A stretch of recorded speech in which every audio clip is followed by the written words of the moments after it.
Welcome back everyone. This week we're going to share 3 more spooky Halloween games for primary school children. The first game is the Magic Cauldron.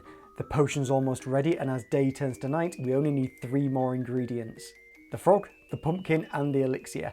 Or you can just use balls, bibs and cones if that's easier. Ask children to get into small teams, and when you call go, one member from the team runs to the middle, grabs an item, comes back and then puts it in their cauldron. Once they've done this safely, they high-five their teammate, who then repeats the process. You'll have noticed that after 2 trips, each team only needs 1 more item to complete the potion. The 2 teams that need the elixir might race to the middle, but this is a bit of a risk. Once you've got 2 items from the potion, you can steal from any other group. Now you are allowed to defend your cauldron. If another team comes to try and steal something, you can tag them, which means they can no longer steal from you. They'd have to steal from someone else. This game promotes teamwork and decision making, as children need to work out when they're going to defend and when they're going to try and steal from another base. Our second game is Spider Tag.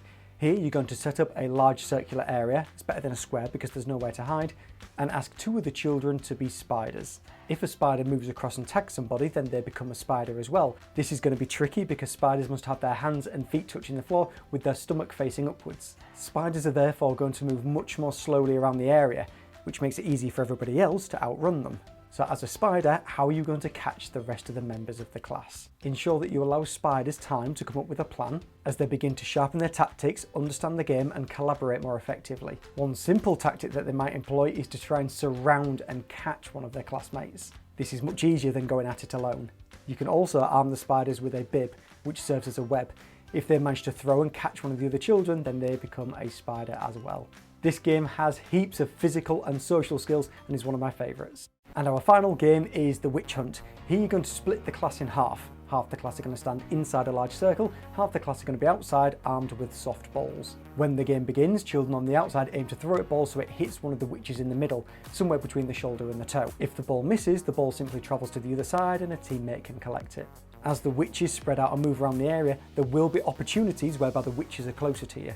If the children throw a ball and it hits one of the witches, the witch must sit down, but they can re-enter the game if another witch comes along and tags them back in. But this is always quite risky because another ball can be thrown in at that time. You'll notice that some balls have landed in the middle of the area.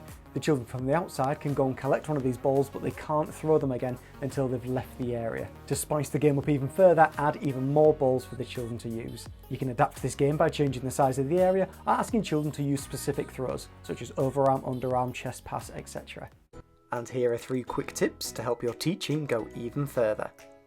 Halloween's a time of year that everyone can get involved in, so let's use this opportunity to change a few perspectives.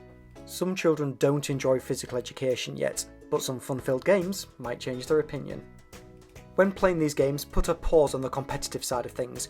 We want children to cooperate, enjoy it and maximise participation. And feel free to borrow some of our other ideas, including this week's Halloween Game of the Week. Thank you for watching this week's video. If you enjoyed it, then please like the video and share it with anybody else that may find it useful. And as always, remember to subscribe so that you can catch next week's video. I'll see you then.